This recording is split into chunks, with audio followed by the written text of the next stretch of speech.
नमस्कार। आपके स्क्रीन पर भारतीय जनता पार्टी के फिल्म इंडस्ट्री में सबसे बड़े प्रवक्ता और चाटुकार अनुपम खेर। और अनुपम खेर ने एक निहायत ही अजीबोगरीब और वाहियात बयान दिया है। उन्होंने आमिर खान पर टिप्पणी करते हुए कहा कि किसी ने अतीत में कुछ बोला है तो कभी ना कभी उसको भुगतना पड़ेगा। बॉलीवुड फिल्मों के बॉयकॉट ट्रेंड पर आज तक से बोले अनुपम खेर। जैसा कि आप जानते हैं कि आमिर खान की लाल सिंह चड्ढा आई और फ्लॉप हो गई, और यह कहा जा रहा है कि फिल्म इसलिए फ्लॉप हुई क्योंकि उसके खिलाफ बॉयकॉट का ऐलान किया गया। सबसे पहले तो मैं अनुपम खेर से पूछना चाहता हूं, अनुपम खेर जी, आप धमका रहे हैं या ज्ञान दे रहे हैं? यानी कि अतीत में किसी ने कुछ कहा तो उसे भुगतना पड़ेगा। मैं आपसे पूछना चाहता हूं और बताना भी चाहता हूं कि यह लोकतांत्रिक देश है जहां विचारों की अभिव्यक्ति है और इंसान अपने विचारों की अभिव्यक्ति कर सकता है। हालांकि अनुपम खेर ने प्रेस कॉन्फ्रेंस में यह भी कहा, जो कि उनके पिछले बयान से बिल्कुल उलट है।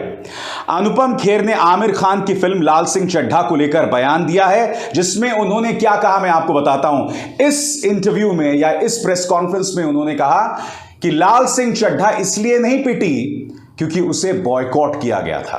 लाल सिंह चड्ढा इसलिए पिटी होगी क्योंकि वो खराब फिल्म है।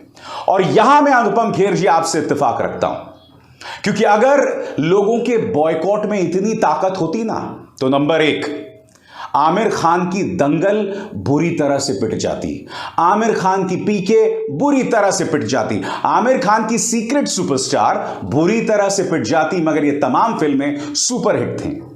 आमिर खान की एक और फिल्म आई थी, ठग्स ऑफ हिंदुस्तान। इस फिल्म ने बेशक पैसे कमा लिए हों, मगर यह फ्लॉप फिल्म थी।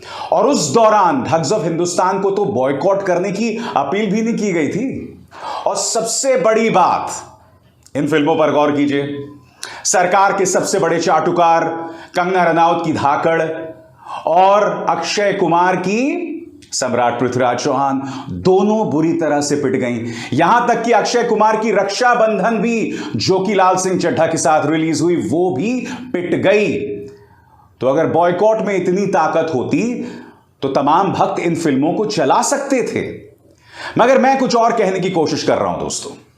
अनुपम खेर ये बोल रहे हैं कि जो कोई अतीत में काम करेगा उसे आने वाले वक्त में भुगतना पड़ेगा। चलिए अतीत की बात करते हैं अनुपम खेर जी। आपको मैं याद दिलाना चाहूंगा कि आपने अतीत में क्या कहा था। अतीत में आप पेट्रोल की बात किया करते थे, पेट्रोल के बढ़े हुए दामों की बात करते थे। आपने अन्ना आंदोलन के मंच पर खड़े होकर उस वक्त देश के भ्रष्टाचार पर अपनी बात बेबाकी से रखी थी। आज क्या हो गया आपको बताइए। आपने कश्मीरी पंडितों पर फिल्म में अभिनय किया जिसका नाम था कश्मीरी फाइल्स, और मोदी सरकार के आने के बाद, यानी कि 1990 के बाद, अब जाकर घाटी से कश्मीरी पंडितों को भागना पड़ा।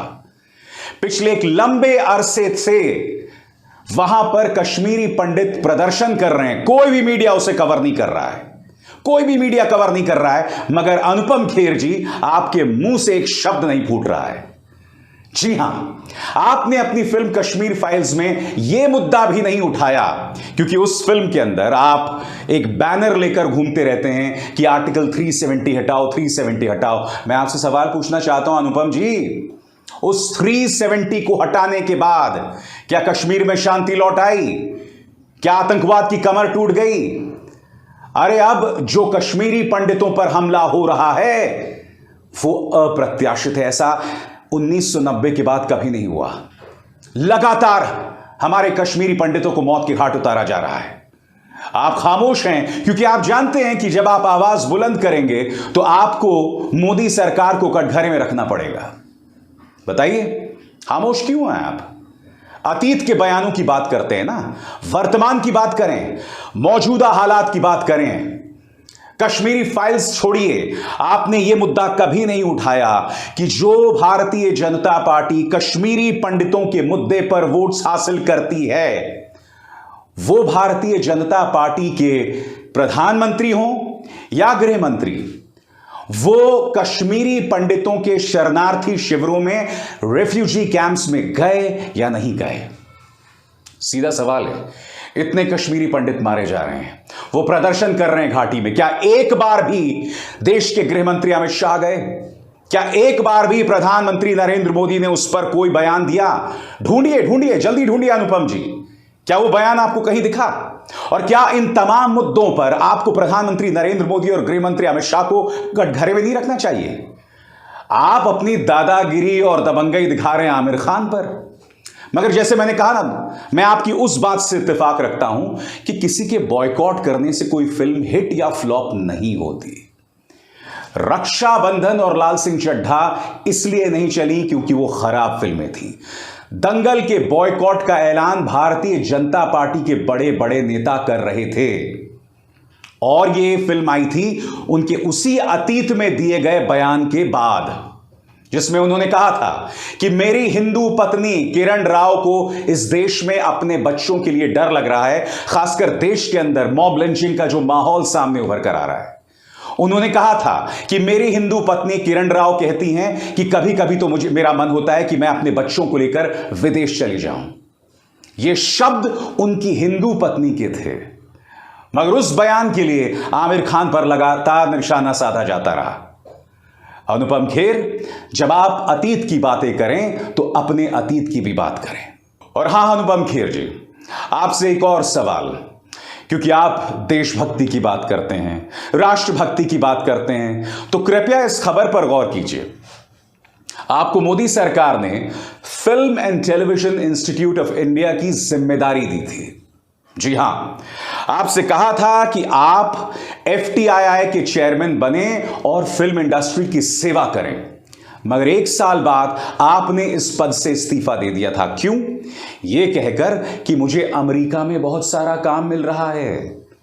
यानी कि देश के अंदर आप मोदी सरकार या देश की सेवा नहीं करेंगे, पैसे के लिए आप अमेरिका चले जाएंगे, जबकि आप जानते हैं कि जिस फिल्म इंडस्ट्री ने आपको इतना दिया, कम से कम आपको अपने टैलेंट, अपने अनुभव, अपनी प्रतिभा, अपनी एक्टिंग के जरिए दोबारा उस फिल्म इंडस्ट्री को कुछ देना चाहिए था, मगर पैसे की लालच में आप अमेरिका चले गए थे। इसलिए जब आपके मुंह से राष्ट्रभक्ति, देशभक्ति जैसे शब्द निकलते हैं ना, तो मुझे हंसी आती है। मगर आज इस कार्यक्रम का मकसद सिर्फ अनुपम खेर पर सवाल नहीं उठाना है। कार्यक्रम की शुरुआत में मैंने उनका वो बयान आपको बताया जिसमें उन्होंने कहा कि जिसने अतीत में कुछ किया है उसे भविष्य में उसकी कीमत चुकानी पड़ेगी। ये एक धमकी थी दोस्तों, और उस धमकी का असर बॉलीवुड पर पड़ रहा है। मैं चाहूंगा स्क्रीन पर आप इनसे मिले। यह हैं सोनू सूद। दबंग जैसी फिल्मों में इन्होंने खलनायक का किरदार निभाया था। सोनू सूद की एक और खासियत है, जब कोरोना की पहली लहर आई थी ना, तो कई गरीब मजदूर जो अपने घर नहीं जा पा रहे थे या फंसे हुए थे, सोनू सूद ने उनकी मदद की थी। उसके बाद वो आम आदमी पार्टी के भी बहुत करीब आ गए थे, मगर फिर मोदी सरकार से उन्हें एक इनाम मिला। और वो इनाम क्या मिला? उनके घर में इनकम टैक्स की रेड। देख रहे हैं आप। अब इसके बाद एक और घटनाक्रम कल सामने उभर कर आया, और मैं चाहूंगा आप न्यूज 24 की इस खबर पर गौर कीजिए। सोनू सूद ने भाजपा राष्ट्रीय संगठन के महासचिव बीएल संतोष से मुलाकात की। सूत्रों के मुताबिक जल्दी होंगे भाजपा में शामिल। अरे सोनू भाई, आप तो आम आदमी पार्टी के आसपास थे, अब एक इनकम टैक्स की क्या रेड पड़ी, अब आप भाजपा की तरफ बोलिए। यानी कि हर इंसान यह समझता है, सिर्फ एकनाथ शिंदे नहीं, सिर्फ एकनाथ शिंदे के साथ वो 40 बागी विधायक नहीं, सिर्फ झारखंड के वो 3 विधायक नहीं, सब जानते हैं कि अगर इनकम टैक्स, ईडी, सीबीआई, इन तमाम चीजों से बचना है तो भाजपा में शामिल हो जाओ। क्रोनोलॉजी है साहब, देखिए। सोनू सूद देश की मदद करते हैं, अपना नाम कमाते हैं, मगर भारतीय जनता पार्टी को बहुत ज्यादा लिफ्ट नहीं देते हैं। फिर पंजाब के चुनावों के दौरान वो आम आदमी पार्टी के आसपास दिखाई देते हैं, फिर उन पर इनकम टैक्स की रेड पड़ती है, और अब ये खबर जिसमें वो भारतीय जनता पार्टी के साथ शामिल हो सकते हैं। इसलिए मैंने कहा कि डर के सामने नतमस्तक हो रहा है बॉलीवुड। और सिर्फ सोनू सूद की बात नहीं है, इन चेहरों पर गौर कीजिए। अभिनेता ज़ीशान आयुब, डायरेक्टर अनुभव सिन्हा, तापसी पन्नू, डायरेक्टर अनुराग कश्यप, डायरेक्टर अविनाश दास, इन तमाम लोगों में समानताएं जानते हैं आप क्या है? इन तमाम लोगों में समानताएं ये हैं कि इन्होंने इस देश के समसामयिक मुद्दों पर अपनी राय बेबाकी से रखी। जी हां, बेबाकी से रखी। और इनमें एक और शख्स भी है, या शख्स हैं, स्वरा भास्कर। मगर अब इन तमाम चीजों में एक और चीज हो रही है। सब लोग अपनी राय व्यक्त करना बंद कर रहे हैं। वो ज़ीशान अयूब जो अमूमन हर मुद्दे पर अपनी बात रखते थे बेबाकी से, वो खामोश हो गए। और मुझे ये पता चला है कि कुछ महीनों पहले तक इनके पास काम न के बराबर था। इन्हें काम मिलना मुश्किल हो गया था क्योंकि हर डायरेक्टर, हर प्रोड्यूसर उन्हें छूने से डरता था कि कहीं सरकार की तरफ से कोई दबिश ना आ जाए। अनुराग कश्यप, उनके खिलाफ तो एक केस दायर कर दिया गया दुष्कर्म का। जी हां, और फिर तापसी पन्नू, इन पर भी इनकम टैक्स की रेड मारी गई। अब इस शख्स पर गौर कीजिए, अनुभव सिन्हा। अनुभव सिन्हा भी वो शख्स थे जो लगातार मोदी सरकार से बेबाकी से सवाल करते थे, मगर अगर आप उनका ट्विटर टाइमलाइन देखें तो एक अरसे से खामोशी है। अब वो पूरी तरह से खामोश हो गए हैं। फिल्मों में व्यस्त हैं, उसमें दो राय नहीं है, मगर पहले भी अपनी राय देते थे। कहीं ना कहीं शायद उनको भी समझ आ गया होगा कि मैं फिल्म इंडस्ट्री में हूं, फिल्म चलाने के लिए या फिल्म बनाने के लिए पैसों की जरूरत पड़ती है, स्पॉन्सरशिप की जरूरत पड़ती है, और ये तब तक होगा जब तक सरकार उसकी इजाजत देगी। यानी कि अगर अनुभव सिन्हा रिलायंस के पास, अडानी के पास या किसी बड़ी उद्योग कंपनी के पास जाएंगे अपने फिल्मों के स्पॉन्सरशिप के लिए, अपने फिल्मों की फाइनेंसिंग के लिए, तो हो सकता है वो पलट के आपको ये जवाब दे दे कि भाई आप सोशल मीडिया में प्रधानमंत्री मोदी की बहुत आलोचना करते हैं, हम आपको पैसे नहीं दे सकते। या फिर एक अभिनेता को यह भी कहा जा सकता है कि भाई आप सोशल मीडिया पर बहुत कुछ बोलते हैं, इसलिए मैं आपको अपनी फिल्म में जगह नहीं दे सकता। क्या पता उसके बॉयकॉट का कोई ऐलान शुरू कर दे या सरकार उस फिल्म को ही रिलीज ना होने दे। तो ये तमाम डर है आपके सामने, जिसके सामने धीरे धीरे आवाजें खामोश हो रही हैं। मैं एक जमाने में एनडीटीवी में काम करता था और मेरे साथ अविनाश दास थे। अविनाश दास तो जेल भी होकर आ गए हैं। उन्होंने ट्विटर पर एक बयान दिया था और उसी के चलते उन्हें जेल जाना पड़ा। अविनाश दास भी लगातार इस सरकार से सवाल किया करते थे। शायद आजकल वो भी खामोश चल रहे हैं। यानी कि एक डर पैदा करो और उसके सामने इंसान को दबाओ। मगर मैं भारतीय जनता पार्टी से एक सवाल करना चाहता हूं। सीधा सा सवाल है भाई, ध्यान से जवाब दीजिएगा। अगर आपको लगता है कि आपकी बात में दम है तो डर का इस्तेमाल क्यों करना, बताइए। अगर आपको लगता है कि आपकी बात में दम है तो तर्क दीजिए ना, लॉजिक दीजिए। ये डर का इस्तेमाल क्यों करना, बार बार डर का क्यों इस्तेमाल करना? क्योंकि जब आपको आमिर खान पर निशाना साधना होता है तो आप फिल्मों को बॉयकॉट करके जो है पूरा प्रोपेगेंडा चलाते हैं। जब आपको शाहरुख खान पर निशाना साधना होता है तो उनकी आने वाली फिल्म पठान के बारे में दुष्प्रचार शुरू हो जाता है। और शाहरुख खान के साथ तो और भी बुरा हुआ। उनके बेटे आर्यन खान, उन्हें एक झूठे केस में फंसाया गया। एक मां बाप के लिए उससे बड़ा नाइटमेयर कुछ नहीं हो सकता, उससे बड़ा, उससे बुरा ख्वाब कुछ नहीं हो सकता कि उनके बच्चे को जेल जाना पड़े। क्यों? क्योंकि ये निजाम, ये सरकार शाहरुख खान को पसंद नहीं करती।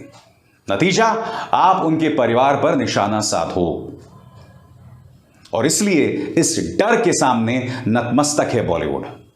और इस डर का एजेंट कोई और नहीं, इनके अपने चाटुकार बन गए हैं, चाहे अनुपम खेर हो, चाहे विवेक अग्निहोत्री हो। मगर इनको याद रखना चाहिए कि जिस बॉलीवुड की नींव तुम खोद रहे हो, जिसे तुम खोखला कर रहे हो, जब वही नहीं रहेगी तो तुम कहां रहोगे भैया। अभिसार शर्मा को दीजिए इजाजत। नमस्कार।